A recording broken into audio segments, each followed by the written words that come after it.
The text message arrived at 11:47 p.m. on a Friday night, glowing like a neon sign in the darkness of our bedroom. I squinted at my phone, already knowing this wouldn't be good news. Relax, I'm sleeping at Jake's place tonight. Nothing will happen. My wife Claire's words stared back at me from the screen, each letter a small betrayal.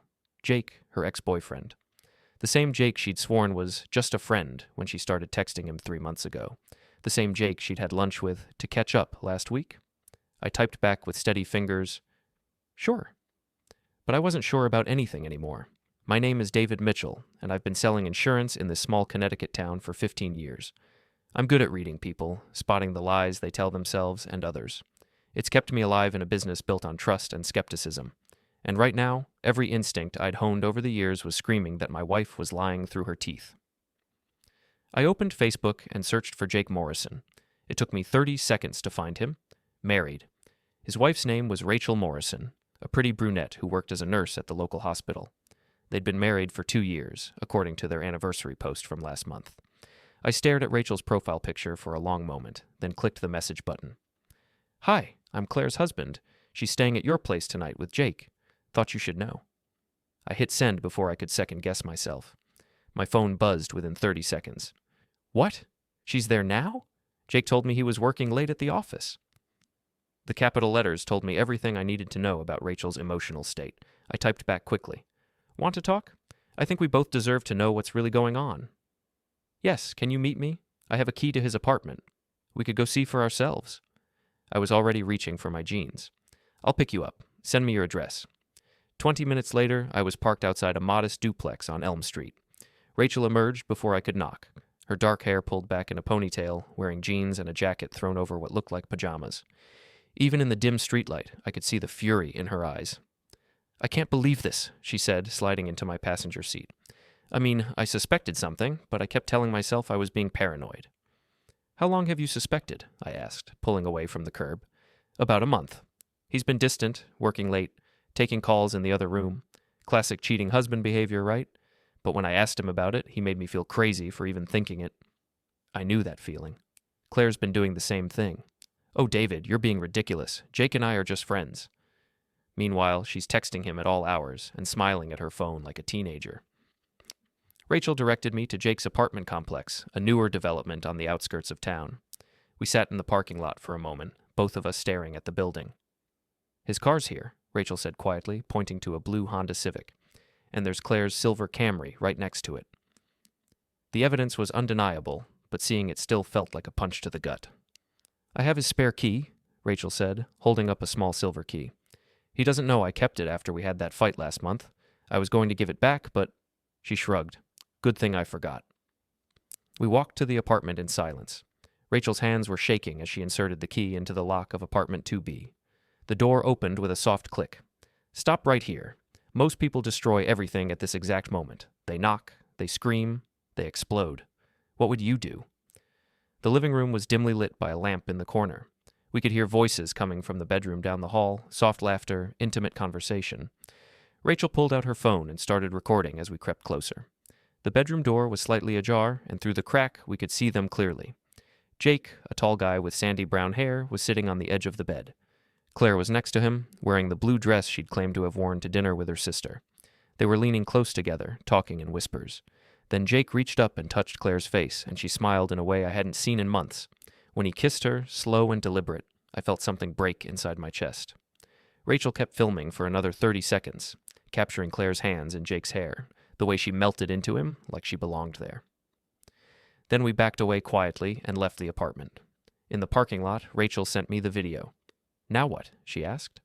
I looked at the footage on my phone, my wife of 12 years kissing another woman's husband like her life depended on it. The fury that had been building for months finally found its target. "Now we send them a little surprise," I said. "Both of them, at the same time. Make it look like an accident." Rachel's smile was sharp as a blade. "I like the way you think."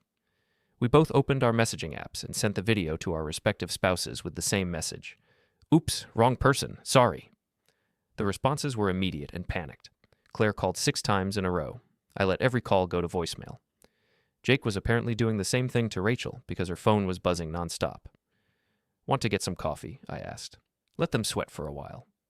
I know just the place, Rachel said.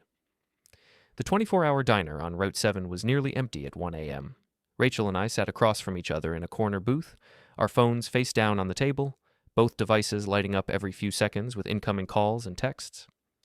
So, Rachel said, stirring sugar into her coffee, tell me about Claire. We met in college, got married right after graduation. She works at the marketing firm downtown, Morrison Creative. I paused. Wait, Morrison, is that? Jake's company, yes. He inherited it from his father. Claire works for my husband. Rachel's laugh was bitter. Isn't that perfect? Jesus, how long has she been working there? About 6 months, right around the time Jake started acting weird. Rachel leaned back in the booth. He hired her personally, said she had exactly the creative energy the company needed. I should have known then. I thought about all the late nights Claire had blamed on work, all the weekend projects that couldn't wait until Monday. She told me Jake was just being friendly because she was new, said he was helping her adjust to the company culture. Oh, I bet he was helping her adjust to something, Rachel muttered. My phone buzzed again. This time it was a text from Claire. David, please call me. It's not what it looks like. I can explain everything. I showed the message to Rachel. Think we should put them out of their misery? Not yet. Let's see how desperate they get. Over the next hour, the messages became increasingly frantic. Claire tried everything from denial to bargaining to outright begging. Jake was apparently following the same playbook with Rachel. You know what's funny? Rachel said, scrolling through her husband's messages. He's not even trying to deny it anymore. He's just sorry he got caught. Claire's still claiming it was innocent, says they were just talking about work and the kiss was a moment of weakness that didn't mean anything. If it didn't mean anything, why lie about where she was sleeping tonight? Good question. I finally typed back to Claire. If you want to explain, you can do it tomorrow. I'm done talking tonight. Rachel sent a similar message to Jake, then turned off her phone entirely. So what do we do now? She asked. I studied her face in the fluorescent diner lighting. She was prettier than her Facebook photos suggested, with intelligent brown eyes and a no-nonsense attitude I found refreshing after years of Claire's drama and manipulation. Honestly, I don't know. I've never been cheated on before. I have, Rachel said quietly. My first husband. Caught him with my best friend at the time. It nearly destroyed me. What did you do? Nothing. I was young and stupid and thought if I just tried harder, he'd stop. Spoiler alert, he didn't. It took me 3 years to finally leave him. And this time? Rachel's smile was cold. This time, I'm not the same person. This time, I fight back. We talked until dawn, sharing stories about our marriages, our disappointments, our dreams that had slowly been eroded by partners who took us for granted. Rachel was funny and sharp, with a sarcastic wit that reminded me of the person I used to be before years of Claire's emotional manipulation had worn me down. When the sun came up, I drove Rachel home. As she got out of my car, she turned back to me. David, whatever happens next, I'm glad we met, even under these circumstances. Me too, I said, and meant it. That weekend was a blur of confrontations, tears, and accusations. Claire came home Saturday morning with red eyes and a prepared speech about how sorry she was, how it had only happened once, how she'd end things with Jake immediately. I let her talk for 20 minutes before I showed her the video again. Once, I said, Claire, look at this footage. Look at the way you're touching him. This isn't a moment of weakness. This is a woman who's comfortable with someone she's been intimate with before. She broke down then, admitting that she and Jake had been seeing each other for 2 months. Not just kissing, but full-blown affair. Hotel rooms during lunch breaks, weekend trips disguised as work conferences, the whole sordid cliché. But I love you, she sobbed. I want to work this out. It was just a mistake. No, I said calmly. It was a choice. 2 months of choices.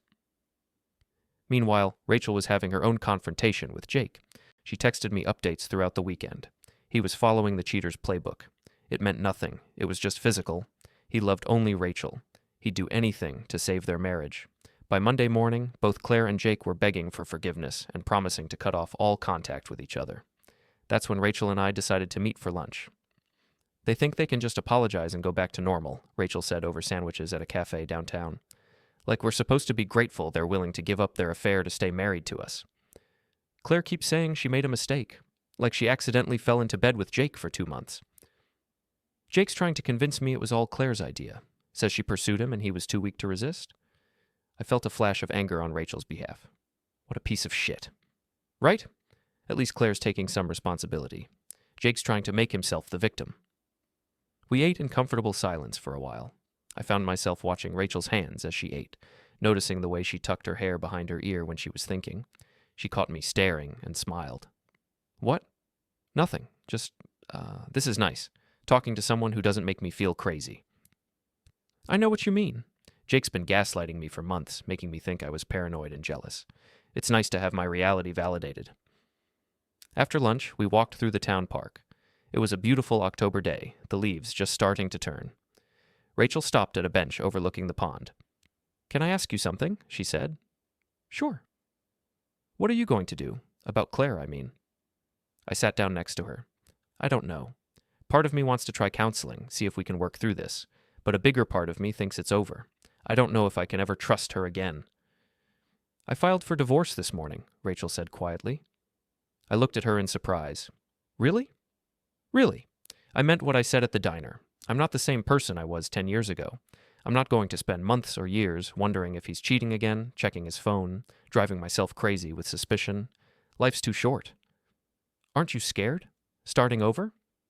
Rachel was quiet for a long moment. Terrified, she admitted, but not as terrified as I am of staying in a marriage with someone I can't trust. We sat in silence, watching ducks paddle across the pond. Then Rachel's phone buzzed. It's Jake, she said, reading the message. He wants to meet tonight to talk. Says he has something important to tell me. Are you going to go? I think so. I want to hear what he has to say. What about you? Claire still trying to convince you to go to counseling? Every day, she's made appointments with 3 different therapists. But you don't want to go. It wasn't a question. Rachel was getting good at reading me. I don't see the point. She lied to me for 2 months. Every time I asked if something was wrong, every time I said I felt like she was pulling away, she made me feel like the problem was with me. How do you come back from that? Rachel reached over and squeezed my hand. You don't. Some things can't be fixed. That evening, I was home alone when my phone rang. It was Rachel, and she sounded shaken. David, can you come over? Something's happened. I found her sitting on her front porch, still in her work scrubs, looking stunned. What's wrong? I asked, sitting down next to her. I met with Jake. He told me about the affair, apologized, said he wanted to fight for our marriage. The usual bullshit. But then he said something else. He said Claire wasn't the first. There have been others. Multiple others, over the course of our entire marriage. I felt like I'd been punched in the stomach. What? He said he felt so guilty about Claire that he wanted to come clean about everything, like that was supposed to make me feel better. Rachel's laugh was hollow. 3 different women, David. 3 that he admitted to. God knows how many he didn't mention. Jesus Christ. It gets worse. One of them was my friend Sarah. Remember I mentioned her. We've been friends since high school. She was my maid of honor. Rachel? 6 months after our wedding, David. He was sleeping with my best friend 6 months after we got married. I put my arm around her shoulders, feeling her shake with suppressed rage. I'm so sorry, I said. You know what the worst part is? He seemed to think telling me would somehow make things better, like his honesty about being a serial cheater was supposed to win him points. What did you say? I told him to get out of my house and that my lawyer would be in touch. We sat together on the porch as the sun set, both of us processing the new information. Finally, Rachel spoke again. I need to ask you something, and I want you to be honest with me. Okay. Do you think Claire might have cheated before, with other people? The question hit me like a cold wave. I thought about Claire's behavior over the past year. The secretive phone calls, the unexplained absences, the way she'd become increasingly critical of me and our marriage. I don't know, I said honestly, but now I'm going to find out. That night, while Claire was at her book club, I went through her phone records online. What I found made me sick to my stomach. Hundreds of texts to Jake, yes, but also regular communication with 2 other numbers I didn't recognize. I cross-referenced them with her social media and found the names. Marcus Webb, a client from her previous job, and Tom Rodriguez, a guy she'd gone to high school with who'd recently moved back to town. The timeline was damning. The text with Marcus went back 8 months. Tom had been in the picture for almost a year. When Claire came home, I was sitting at the kitchen table with printouts of her phone records spread out in front of me. David, what's all this? Sit down, Claire. She looked at the papers, and her face went pale. David, I can explain. Explain what? Explain Marcus Webb? Explain Tom Rodriguez? Explain how you've been cheating on me for almost a year with multiple men? Claire collapsed into a chair, all pretense finally gone. How did you find out? Jake told Rachel everything, about all his affairs. It got me thinking about patterns. David, please. How many, Claire? How many men have you been sleeping with? She was crying now, mascara running down her cheeks. It's not what you think. Then tell me what it is. Tell me the truth for once in your life. It was just a few times. When I was working late on his account. It didn't mean anything. And Tom? We reconnected on Facebook, started talking about old times. It just happened. For a year, Claire. It just happened for a year.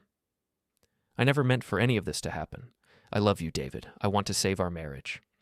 I looked at my wife of 12 years, this woman I'd built a life with, and felt nothing but disgust. Our marriage is over, I said quietly. I want you out of the house by the end of the week. David, please, get out, Claire. Go stay with one of your boyfriends. I'm sure one of them will take you in. She left that night, and I called Rachel to tell her what I'd discovered. I'm sorry, she said. I know this doesn't make it easier. Actually, it does. It makes it clear that this isn't about me, isn't about our marriage. This is about who Claire is as a person, and apparently she's someone I never really knew. The next few weeks were a blur of lawyers and paperwork. Claire tried everything to win me back. Showing up at my office, sending flowers, having her friends call to plead her case. I ignored it all. Rachel and I started spending more time together. Not dating, exactly, but finding comfort in each other's company. We were both going through the same nightmare, dealing with the same betrayal. It felt natural to lean on each other. One evening, about a month after everything exploded, Rachel and I were having dinner at a restaurant in the next town over. We'd driven there specifically to avoid running into anyone we knew. As we were leaving, we ran into my former best friend Mike and his wife Jennifer. Mike and I had been friends since college. He'd been my best man. I'd been his. Our wives had been close too, or so I'd thought. But when news of my divorce started spreading through our social circle, Mike had made his position clear. He thought I was making a mistake, that I should forgive Claire and try to work things out. David, Mike said, looking uncomfortable. How are you holding up? I'm fine, Mike. This is Rachel Morrison. Jennifer's eyes widened. Oh, you're Jake's wife. Soon-to-be ex-wife, Rachel corrected. Mike looked between us disapprovingly. So you two are together now? We're friends, I said evenly. Friends, Mike repeated, like the word tasted bad in his mouth. David, don't you think this is moving a little fast? I mean, you're not even divorced yet. What exactly are you implying, Mike? I'm just saying. Maybe if you spent less time with other women and more time trying to fix your marriage. Fix my marriage? I interrupted. Mike, Claire cheated on me with 3 different men over the course of a year. What exactly am I supposed to fix? Jennifer jumped in. People make mistakes, David. Claire's devastated. She really wants to work things out. Mistakes, Rachel said quietly. Is that what we're calling a year-long pattern of infidelity now? Mike turned to Rachel. With all due respect, I don't think you understand the situation. I understand it perfectly, Rachel said, her voice getting sharper. My husband was one of the men Claire was sleeping with, so I think I understand the situation just fine. Look, Mike said, I've known David for 20 years, and I've never seen him give up on anything without a fight. This isn't like him. Maybe you don't know me as well as you think you do, I said. Come on, David. You and Claire have been together since college. You can't just throw that away. I'm not throwing anything away. Claire already threw it away when she decided to sleep with 3 other guys. Jennifer flinched at my language. David, that's not fair. What's not fair? Stating the facts. Claire made some bad choices, but she loves you. She's been calling everyone we know, trying to figure out how to win you back. Has she? I felt my anger rising. And what exactly has she been saying? Mike and Jennifer exchanged glances. She's really sorry. She knows she messed up. What else, Mike? What do you mean? What else has she been saying? Because I can tell from your faces that there's more. Jennifer spoke up reluctantly. She's worried about your relationship with Rachel.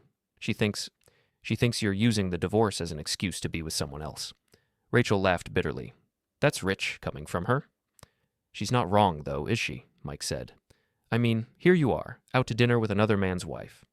Another man's wife who caught her husband cheating with my wife, I interrupted. Rachel and I are both victims here, Mike. We're supporting each other through a difficult time. It looks like more than that from where I'm standing. Then maybe you should mind your own business? Mike's face hardened. You know what, David? Claire was right about you. You have changed. The David I knew wouldn't abandon his marriage without a fight. He wouldn't be running around with another woman while his wife is trying to save their relationship. The David you knew was being lied to and manipulated for a year, I shot back. The David you knew was a fool who trusted his wife when she said she was working late and trusted his friends to have his back when shit got difficult. We do have your back, Jennifer said. That's why we're trying to help you see reason. Reason? You want me to take back a woman who's been cheating on me for a year? That's your idea of reason? We want you to remember that marriage is work, Mike said. It's not always easy. Sometimes you have to forgive and rebuild. Some things can't be forgiven, Rachel said quietly. Mike turned on her. And what about your marriage? Are you even trying to work things out with Jake? Jake has been cheating on me for our entire marriage with multiple women, Rachel said, including my best friend. So no, I'm not trying to work things out. Jesus, Jennifer muttered. What is wrong with people? I don't know, I said. But I'm not going to spend the rest of my life wondering when Claire's going to cheat again, or with whom, or whether she's telling me the truth when she says she's working late. So you're just going to give up, Mike said. I'm going to move on. There's a difference. Mike shook his head. I don't know who you are anymore, David. I'm someone who finally knows what I'm worth, I said. And I'm worth more than being Claire's safety net while she explores her options with other men. Mike and Jennifer left without saying goodbye. Rachel and I finished our dinner in silence, both of us shaken by the confrontation. I'm sorry, Rachel said as we walked to the car. I didn't mean to make things worse with your friends. You didn't make anything worse. You just helped me see who my real friends are. Over the next week, I heard from several other people in our social circle. The consensus was clear. I was being unreasonable, Claire deserved another chance, and my friendship with Rachel was inappropriate. The final straw came when Claire's sister Amy called me. David, I need to talk to you about Claire. There's nothing to talk about, Amy. She's falling apart. She's lost 15 pounds, she's not sleeping, she's barely functioning at work. I'm sorry to hear that. Are you? Because from what I hear, you're doing just fine, out and about with your new girlfriend. Rachel isn't my girlfriend. Whatever she is, don't you think it's a little convenient? Your wife cheats, and suddenly you're best friends with the other woman involved? Rachel and I are supporting each other through a difficult time. Is that what you call it? Because it looks like you're using Claire's affair as an excuse to start your own. Amy, I'm going to say this once, and then I'm going to hang up. Claire cheated on me with 3 different men over the course of a year. She lied to me every day for months. She made me feel crazy for suspecting something was wrong. Our marriage is over, and it's over because of choices she made. Not because of Rachel, not because I'm unwilling to forgive, but because Claire destroyed our marriage with her actions. People make mistakes, David. A mistake is forgetting to pick up milk on the way home. A mistake is accidentally sending an email to the wrong person. Carrying on 3 separate affairs for months isn't a mistake. It's a pattern of behavior that shows me exactly who Claire really is. She loves you. No, she doesn't. She loves the security I represent. She loves having a husband at home while she plays with other men. But she doesn't love me because you don't do what she did to someone you love. Amy was quiet for a moment. What about Rachel? Do you love her? The question caught me off guard. What? It's a simple question. Are you in love with Rachel? I thought about Rachel, her laugh, her intelligence, the way she made me feel like myself again after months of feeling like a stranger in my own life. That's none of your business, I said. It is if you're throwing away your marriage for another woman.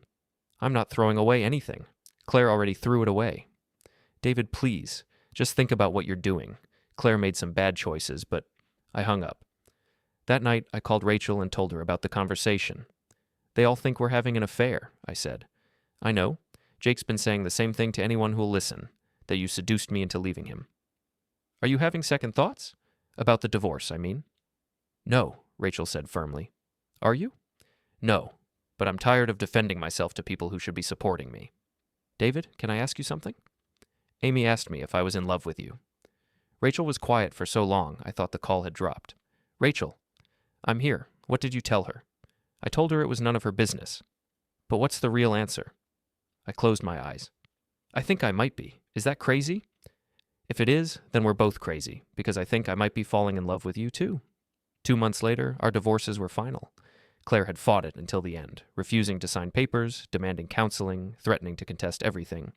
But the evidence was overwhelming, and eventually her lawyer convinced her to accept the settlement. Jake had been easier to deal with, probably because he knew Rachel had enough dirt on him to destroy him in court if she wanted to. The day my divorce was finalized, Rachel and I went to dinner to celebrate. Not at some hidden restaurant in another town, but right here in our hometown, at the nicest place in the city. We were halfway through our meal when Claire walked in with Mike and Jennifer. She saw us immediately and froze. "Should we leave?" Rachel asked quietly. "No," I said. "We have every right to be here." Claire approached our table, her face a mask of hurt and anger. "So this is how it is now?" she said. "You couldn't even wait until the divorce was final?" "Claire, don't do this here," I said. "Do what? Ask my ex-husband why he's flaunting his affair in public?" "It's not an affair," Rachel said calmly. "We're both single now." "You're the reason my marriage ended," Claire spat. Rachel set down her fork and looked up at Claire. "I'm the reason your marriage ended? I didn't make you sleep with my husband. I didn't make you lie to David for months. I didn't make you cheat with 2 other men while you were at it. You turned him against me." "I didn't have to turn him against anything. You did that all by yourself." Claire turned back to me. "David, please. Can we talk? Alone?" "There's nothing to talk about, Claire. I made mistakes, but we can fix this. We can start over." "No, we can't." "Why? Because of her?" Claire gestured at Rachel. "Because of you," I said quietly. "Because of what you did. Because of who you turned out to be." Tears started running down Claire's face. "I love you, David. I've always loved you." "No, you haven't. You loved having me as a backup plan while you explored other options, but you never loved me enough to be faithful to me." "That's not true." "It is true, and deep down, you know it." Claire looked between Rachel and me, her face crumpling. "I hope you're happy together," she said bitterly. "We are," Rachel said simply. After Claire left, Rachel and I finished our dinner in peace. "That was hard," Rachel said, "but necessary." She needed to see that we're moving on. "Are we? Moving on, I mean?" I reached across the table and took her hand. "I'd like to. With you?" Rachel smiled. "I'd like that too." 6 months later, Rachel and I moved in together. It wasn't rushed or desperate. It was a natural progression of a relationship built on mutual respect, shared experience, and genuine love. We were unpacking boxes in our new living room when my phone rang. It was Mike. "David, I owe you an apology." "What happened?" "Claire happened. She's been calling Jennifer obsessively, showing up at our house uninvited, asking us to spy on you and Rachel. Last week she offered to pay Jennifer to find out where you live now." "Jesus. It gets worse. She's been telling people that Rachel stole you away, that you two were having an affair before either divorce was final. She's basically stalking both of you on social media and sharing screenshots with anyone who'll look." "Mike, I'm sorry she's dragging you into this." "Don't apologize. I'm the one who owes you an apology. I thought you were giving up too easily, but now I see what you were dealing with. She's not well, David." "I tried to tell you that." "I know. I should have listened. Jennifer and I talked about it, and we want to make things right. We miss you, man." "I miss you too." "Can we take you and Rachel out to dinner sometime? Start over?" I looked at Rachel, who was listening to my side of the conversation with raised eyebrows. "I'd like that," I said. After I hung up, Rachel shook her head. "Claire's still trying to control the narrative." "Let her. The people who matter know the truth." "And what's the truth?" I pulled Rachel into my arms. "The truth is that sometimes the worst thing that happens to you leads to the best thing that happens to you." "Is that what I am? The best thing?" "You're everything I didn't know I was missing." 1 year later, I proposed to Rachel on the same bench in the park where we'd had our first real conversation about starting over. She said yes before I even finished asking the question. We were planning a small wedding, just close friends and family. No drama, no complications, just 2 people who'd found their way to each other through the wreckage of their previous lives. The night before our wedding, we were having dinner with Rachel's parents when her phone buzzed with a text message. "It's from Jake," she said, reading it. "He wants to meet tomorrow. Says he has something important to tell me." "On our wedding day?" I said. "What could possibly be that important?" Rachel showed me the message. "Rachel, I know tomorrow is your wedding, but I need to see you. I have information about Claire that you and David need to know. It's important." "That's weird," I said. "What kind of information?" "I don't know. Should I meet with him?" "Do you want to?" Rachel thought about it. "Actually, yes. I'm curious what he could possibly have to say at this point." The next morning, while I was getting ready for our wedding, Rachel met Jake at a coffee shop downtown. She was back within an hour, looking shaken. "What did he want?" I asked. "You're not going to believe this. Claire's been trying to sabotage our relationship for months. What do you mean? Remember when your friend Mike called to apologize about Claire asking his wife to spy on us? Yeah. It wasn't just Mike and Jennifer. Claire's been contacting everyone we know, trying to turn them against us. But it gets worse. Rachel sat down on the edge of the bed. Jake said Claire approached him 3 months ago. She wanted him to try to win me back so that you and I would break up. Are you serious? Dead serious. She offered to help him, said if he could get me back, then maybe you'd take her back too. That's insane. It gets worse. When Jake refused, Claire threatened to tell everyone that he'd been abusing me during our marriage. She said she'd spread rumors about him being violent. Jesus Christ. Jake showed me the text messages. She's been harassing him almost as much as she's been harassing us. I sat down next to Rachel, trying to process this information. Why is he telling you this now? Because Claire contacted him yesterday. She wanted him to show up at our wedding and object when the minister asks if anyone has a reason we shouldn't be married. She wanted him to object to our wedding? She had a whole script written out for him. He was supposed to say that you and I had been having an affair before our divorces were final, that we'd manipulated him and Claire into getting divorced so we could be together. I felt a cold fury building in my chest. And what did Jake tell her? He told her to go to hell. Then he decided to warn us. Where is Claire now? I don't know, but Jake thinks she might try to disrupt the wedding herself. Our wedding was scheduled for 4 p.m. at a small chapel outside town. By 3:30, all our guests had arrived, about 30 people total. Rachel looked beautiful in a simple white dress, and for a moment, I forgot all about Claire's schemes. We were halfway through the ceremony when the chapel doors burst open. Claire stood in the doorway, wearing a black dress and a wild expression. Stop, she called out. You can't marry him, Rachel. I have something to say. The minister looked confused. Our guests turned in their seats, murmuring among themselves. Claire, I said quietly, don't do this. I have to do this, David. I can't let you make this mistake. Rachel stepped forward. What mistake would that be, Claire? Marrying him. He doesn't love you, Rachel. He's using you to get back at me. Is that what you think? I know it. David, tell her the truth. Tell her you still love me. I looked at Claire, really looked at her. She'd lost weight, and there were dark circles under her eyes. Her hair was disheveled, and her hands were shaking. Claire, I said gently, I want you to listen to me very carefully. I don't love you anymore. I haven't loved you since I found out who you really are. I love Rachel. I'm marrying Rachel because she's the woman I want to spend my life with. That's not true, Claire said, her voice breaking. You're just angry. You're trying to hurt me. I'm not trying to hurt anyone. I'm trying to build a life with someone who loves me and respects me. I love you, Claire sobbed. I've always loved you. Rachel stepped forward again.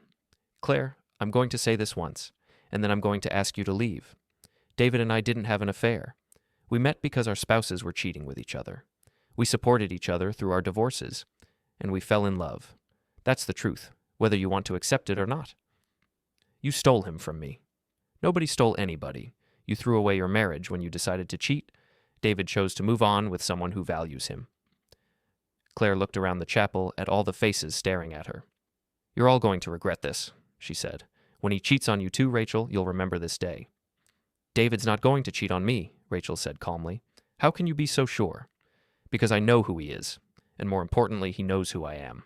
We don't have secrets from each other. Claire's face crumpled.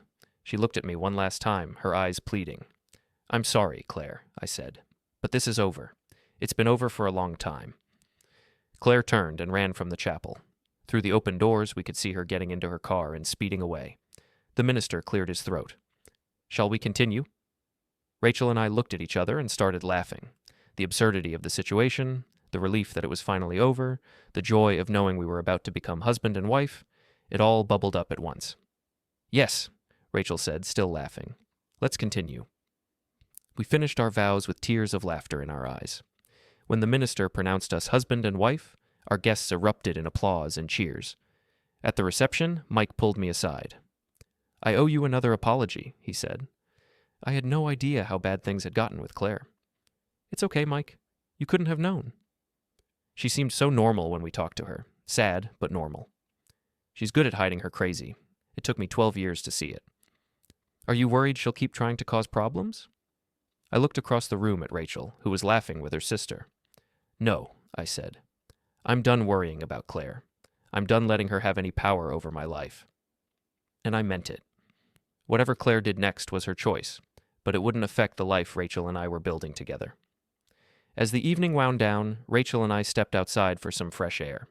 The parking lot was empty except for a few cars belonging to the cleanup crew.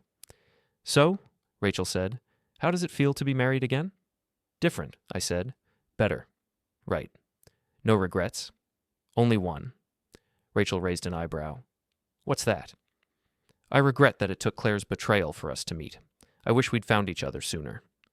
Rachel smiled and kissed me. "We found each other when we were supposed to. Everything that happened before led us to this moment." "Even the cheating? Even the lies?" "Especially the cheating and lies. If Claire hadn't cheated with Jake, we never would have met. If they'd been faithful spouses, we'd both still be married to the wrong people." I thought about that as we drove to our honeymoon destination. Rachel was right. As painful as the betrayal had been, it had led us to each other. Claire's affair had destroyed my marriage, but it had also freed me to find real love. 2 years later, Rachel and I were living in a new house in a different town, far from all the drama and gossip of our old life. We'd both changed jobs, made new friends, started fresh. I was working in my home office when Rachel came in with the mail. "You got something interesting?" she said, handing me an envelope with no return address. Inside was a wedding invitation. Claire Morrison was marrying Tom Rodriguez, one of the men she'd cheated on me with. "Well," Rachel said, reading over my shoulder, "I guess she found her happily ever after." "Good for her," I said, and meant it. Maybe Tom is the right person for her. "Are you going to go?" "To Claire's wedding? Are you insane?"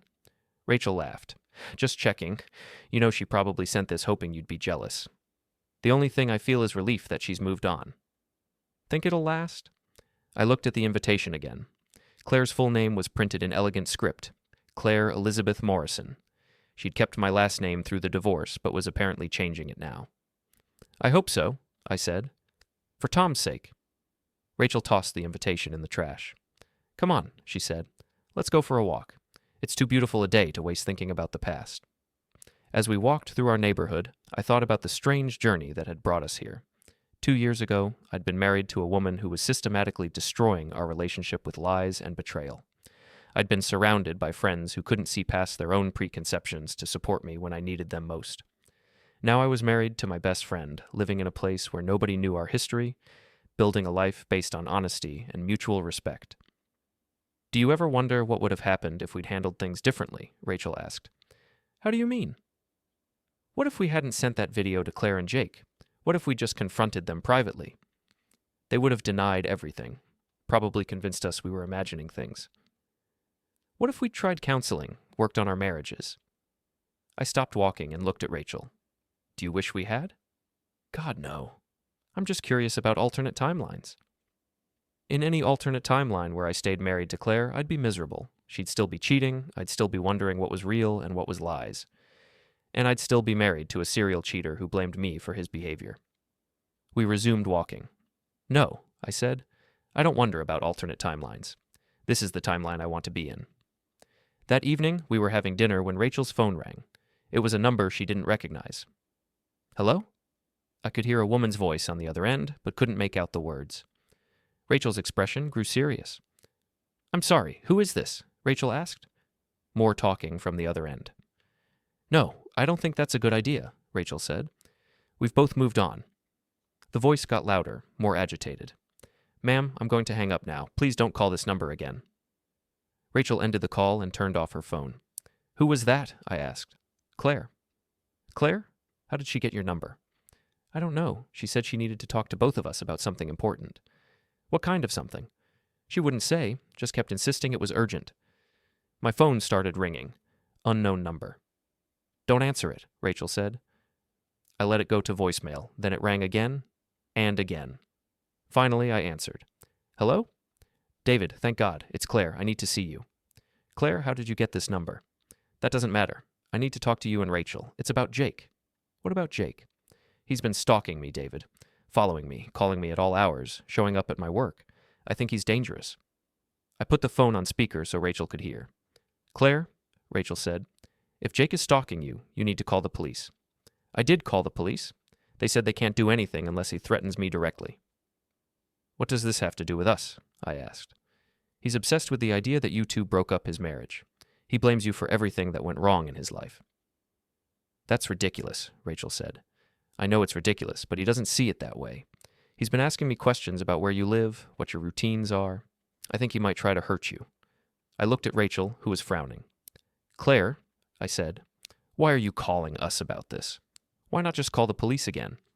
"Because I'm scared for you. Despite everything that happened between us, I don't want to see you get hurt." "This is very convenient timing," Rachel said. "You call us the same day we get your wedding invitation." There was silence on the other end. "Claire," I said, "I just want you to be safe," she said quietly. "We'll be fine," Rachel said. "If you're really concerned about Jake, keep calling the police." "But," Rachel hung up. "That was weird," I said. "That was Claire trying to insert herself back into our lives. I guarantee you Jake isn't stalking her." "You think she made it up?" "I think Claire can't stand that we're happy without her. She's getting married, but she still wants to be the center of our attention." Rachel was right, of course. Over the next few days, we didn't hear anything more about Jake's supposed stalking. No police reports, no restraining orders, no follow-up calls from Claire. What we did get was a series of anonymous emails to both our work addresses, containing photos of Rachel and me from our wedding, our honeymoon, various dates we'd been on.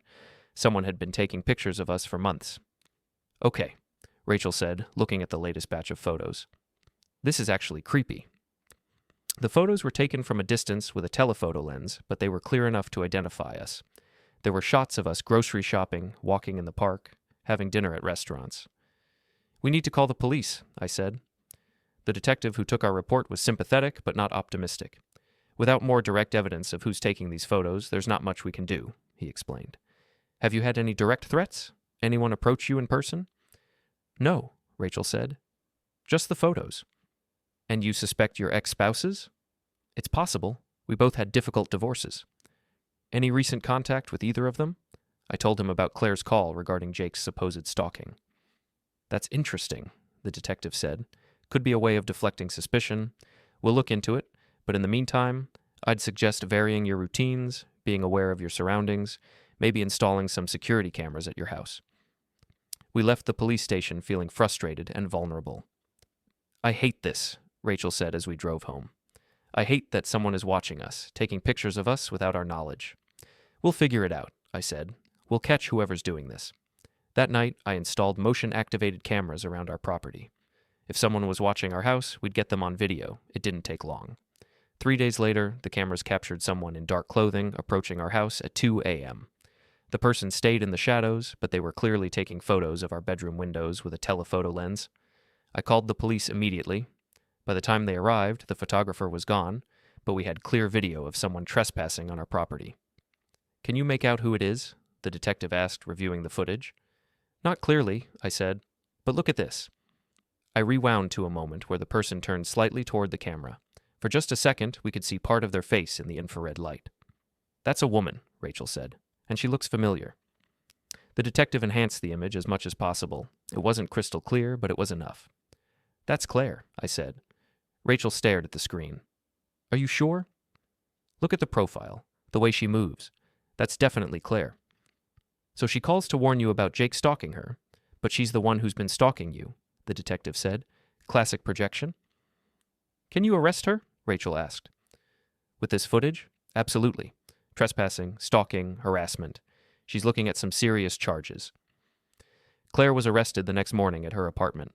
The police found a storage unit rented under a fake name, filled with hundreds of photos of Rachel and me, detailed notes about our schedules and routines, and plans for what she called Operation Reunion. According to her notes, Claire had been planning to use the stalking photos to convince me that Jake was dangerous, that Rachel and I needed her protection. She'd hoped to insert herself back into our lives as the concerned ex-wife who just wanted to keep us safe. When that didn't work, she'd planned to escalate, maybe stage a break-in at our house or send threatening messages that appeared to come from Jake. Anything to make us feel unsafe and in need of her help. "Yeah, she's completely delusional," Rachel said, reading the police report. "She actually thought this would work? She thought if she could make us scared enough, we'd turn to her for help, and that would give her an opening to work her way back into my life." "What about Jake? Was he involved?" "No. The police talked to him. He's been living in Florida for 6 months, working on an oil rig. He hasn't been anywhere near here." Claire pled guilty to stalking and harassment charges. She was sentenced to 6 months in jail and 2 years probation, with a restraining order that prohibited her from contacting Rachel or me for 5 years. At her sentencing hearing, she was given a chance to speak. "I just want David to know that I love him," she said, tears streaming down her face. "I know I made mistakes, but I never stopped loving him. I just wanted another chance." The judge was not sympathetic. "Ms. Rodriguez," he said, "you had your chance during your marriage. You chose to destroy that relationship with your actions. What you've done since then, the stalking, the harassment, the elaborate schemes to manipulate your ex-husband, that's not love. That's obsession, and it's dangerous." Claire was led away in handcuffs, still crying. "How do you feel?" Rachel asked as we left the courthouse. "Relieved," I said. "And sad for her. She's clearly not well. Do you think she'll get help?" "I hope so, for her sake and for Tom's." "Tom?" "Her new husband. God knows what she's putting him through." As it turned out, Tom had filed for divorce the day after Claire's arrest.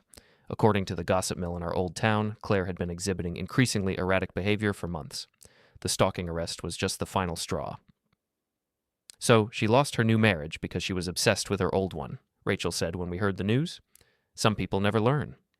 Are you worried she'll try something else when she gets out of jail?" "No," I said, and I meant it. I think this was her last desperate attempt to get me back. Now that it's failed so spectacularly, maybe she'll finally accept that it's over. Rachel and I moved on with our lives.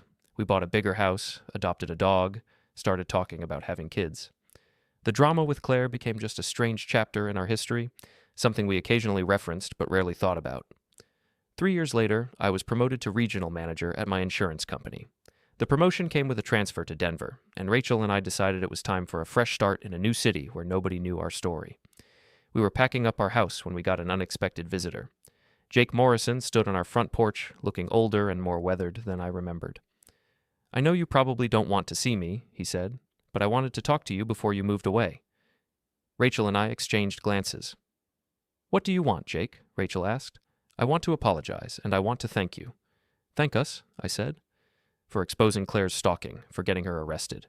"What are you talking about?" Jake ran his hands through his hair. "She was stalking me, too, for over a year. Following me, taking pictures, breaking into my apartment. I kept calling the police, but they couldn't catch her. When you guys got her arrested, it finally stopped." "Why didn't you tell us?" Rachel asked. "Because I was embarrassed. Because I was the one who started all this by cheating with her in the first place. I felt like I deserved whatever she was doing to me." "Nobody deserves to be stalked," I said. "I know that now. My therapist has been helping me work through a lot of things." "You're in therapy?" "Court-ordered, after my second DUI. But it's been good for me. I've learned a lot about myself, about the choices I made." Jake looked at both of us. "I know this doesn't change anything, but I want you to know that I'm sorry. For the affair, for the lies, for all the pain I caused. You both deserved better." "Thank you," Rachel said quietly. "Are you doing okay now?" I asked. "Better. I'm sober. I'm working on myself. I'm trying to make amends to the people I hurt. I'll probably never be able to fully repair the damage I did, but I'm trying." We talked for a few more minutes. Jake seemed genuinely remorseful, genuinely committed to changing his life. When he left, Rachel and I sat on our front steps and watched him drive away. "That was unexpected," Rachel said. "Good for him, though. It takes courage to face the people you've wronged. Do you forgive him?" I thought about it. I don't know if I forgive him, but I don't hate him anymore. He was a catalyst for something that needed to happen anyway. "What do you mean?" "I mean, my marriage to Claire was broken long before Jake came along. If it hadn't been him, it would have been someone else. He just happened to be the one who helped me see the truth." Rachel leaned against my shoulder. "Do you ever wonder what Claire's doing now?" "Sometimes. I hope she's getting the help she needs. And if she's not, then that's her choice, but it's not my problem anymore." We finished packing that afternoon and loaded everything into the moving truck. As we drove out of town, I looked in the rearview mirror at the place where so much of our drama had unfolded. "Any regrets?" Rachel asked. "About leaving? None? About any of it?" I thought about the question seriously. The affair, the divorce, the stalking, the arrests. It had been a nightmare at the time, but it had also led me to Rachel, to a happiness I'd never known was possible. "No regrets," I said. "Everything that happened brought us here." Rachel smiled and took my hand. "Here's to new beginnings, and to leaving the past where it belongs." We drove toward Denver and our new life, leaving behind the wreckage of our old marriages and all the drama that had followed. Whatever came next, we'd face it together. 6 months into our new life in Denver, we got word that Claire had been arrested again, this time for violating her restraining order by showing up at Tom's workplace and causing a scene. She was sentenced to another year in jail. "I feel sorry for her," Rachel said when we heard the news. "So do I. But I'm also grateful we're 1,000 miles away." "Do you think she'll ever stop?" "I think eventually she'll find someone new to obsess over. Some other man who'll become her whole world until she destroys that relationship too." "That's depressing." "It is, but it's also not our problem anymore." Rachel was right. Claire's inability to move on, to accept reality, to take responsibility for her actions, that was her burden to carry, not ours. We'd built something beautiful out of the ashes of our old lives. We had each other, we had a future full of possibilities, and we had the wisdom that comes from surviving betrayal and coming out stronger on the other side. A year later, Rachel gave birth to our daughter Emma. As I held my baby girl in the hospital room, watching Rachel sleep peacefully in her bed, I thought about the journey that had brought us here. If someone had told me 5 years ago that my wife's affair would lead to the greatest happiness of my life, I would have thought they were insane. But that's exactly what had happened. Claire's betrayal had freed me to find real love. Her obsession and stalking had only served to strengthen Rachel's and my bond. Every attempt she'd made to destroy our relationship had backfired, making us more committed to each other. Emma stirred in my arms, opening her tiny eyes and looking up at me with perfect trust. This little girl would grow up in a home built on honesty, respect, and genuine love. She'd never know the dysfunction and drama that had characterized my first marriage. Rachel woke up and smiled at us. "How are my 2 favorite people?" "Perfect," I said, and meant it. That night, as I sat in the hospital chair watching my wife and daughter sleep, I got a text from an unknown number. "Congratulations on your new baby. She's beautiful." My blood ran cold. I checked the hospital's security, made sure the doors to our room were locked, and called the police. But it turned out the text wasn't from Claire. It was from Amy, Claire's sister, who'd seen our baby announcement on social media and wanted to send her congratulations. She'd gotten a new phone and forgot to tell me it was her. "Sorry for scaring you," she texted when I called her. "I heard about everything Claire did. I'm so sorry, David. She's not well." "How is she?" I asked. "In and out of psychiatric facilities. The family's trying to get her help, but she has to want it, you know? I hope she finds peace." "Me too. And David? I'm happy for you and Rachel. You both deserve this." After I hung up, I looked at my sleeping family again. Claire was still out there somewhere, still struggling with whatever demons drove her to destroy everything good in her life. But she couldn't touch this. She couldn't touch the life Rachel and I had built, the love we shared, the future we were creating for our daughter. 2 years later, we heard that Claire had finally gotten the help she needed. She was in a long-term treatment facility, working on her mental health issues. According to Amy, she was making progress, taking responsibility for her actions, and learning to build a life that didn't revolve around trying to recapture the past. "I'm glad," Rachel said when I told her. "Everyone deserves a chance at happiness, even Claire." "Even after everything she put us through?" "Especially after everything she put us through. Her obsession with you was destroying her life as much as it was disrupting ours. If she can let go of that, maybe she can find some peace." That was Rachel, always able to see the humanity in people, even those who'd hurt her. It was one of the things I loved most about her. Emma was walking now, chattering in her own baby language, filling our house with laughter and chaos. We were talking about having another baby, maybe buying a bigger house with a yard where the kids could play. "Do you ever think about what would have happened if we'd never met?" Rachel asked one evening as we watched Emma play with her toys. "We would have met eventually," I said. "How can you be so sure?" "Because we're meant to be together. If it hadn't been the affair that brought us together, it would have been something else."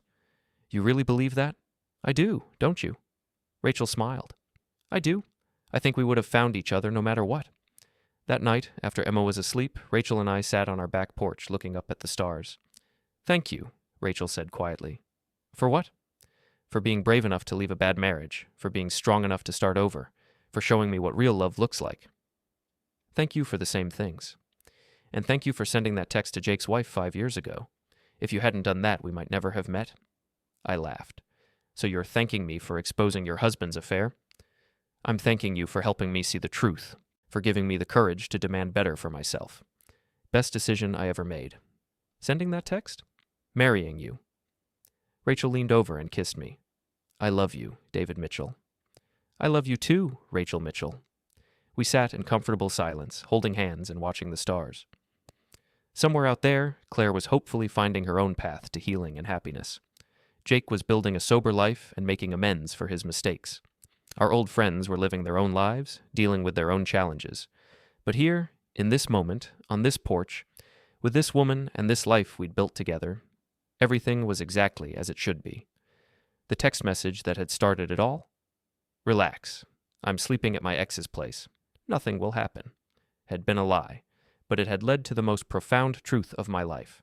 Sometimes the worst betrayal can lead to the greatest blessing. Sometimes you have to lose everything to find what you were really looking for. Sometimes the end of one story is just the beginning of a better one.